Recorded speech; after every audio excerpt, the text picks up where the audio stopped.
May mga taong tinatalian, sariling kamay at paa. Problema'y tinabaligtad, salamin sa mata'y hindi makita.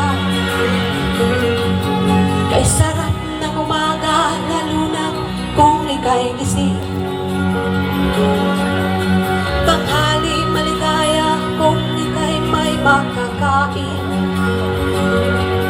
Ang gabi ay mapayapa kung mahal sa buhay ay kapiling. Kay sarap ng buhay lalo na alam mo kung saan papunta. Gising na kaibigan ko, ganda ng buhay ay nasa sayo. Ang oras na ay ginto,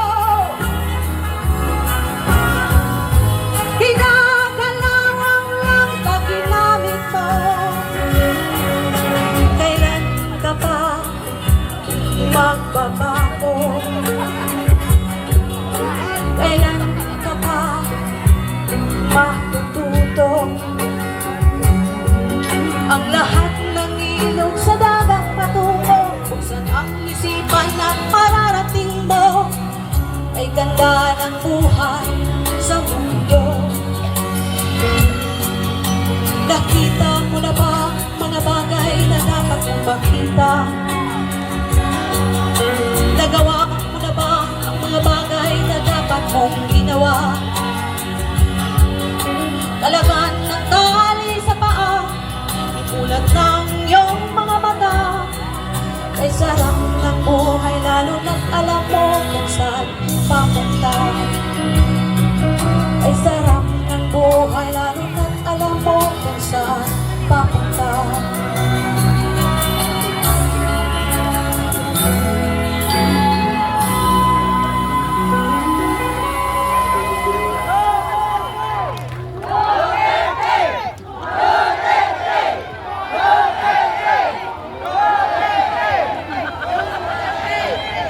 Sa mga pinalanggan nako nga mga kaigsunan sa Misamis Occidental, mayong adlaw sa atong tanan.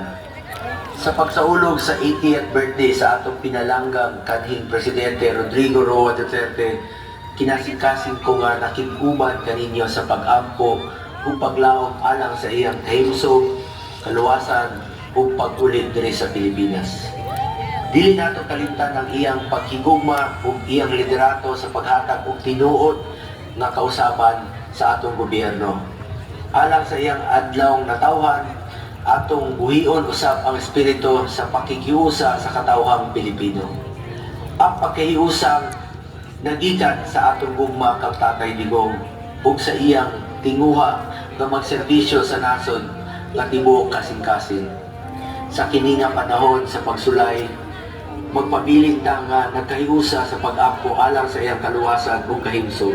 Labaw sa tanan, mag-ampo ta nga magpabiling siyang lig-on, dili lang sa lawas kundi pati usab sa iyang kasing-kasing ug baruganan. Busa dili ta angay mawad-an og paglaom. Magtuo ta nga magdinaugon ang hustisya. Ipaglaban nato ang katungod sa matag Pilipino ug padayon nato nga ipaglaban ang mga nasugdan niya. Magpabilin ta nga lig-on, magpuyo nga malinawon ug magpabilin nga nagkahiusa. Sa makausap pa, daghang salamat sa inyong tanan. Iampo nato si Tatay Digong. Maghiusa ta aron ipaglaban ang atong nasod.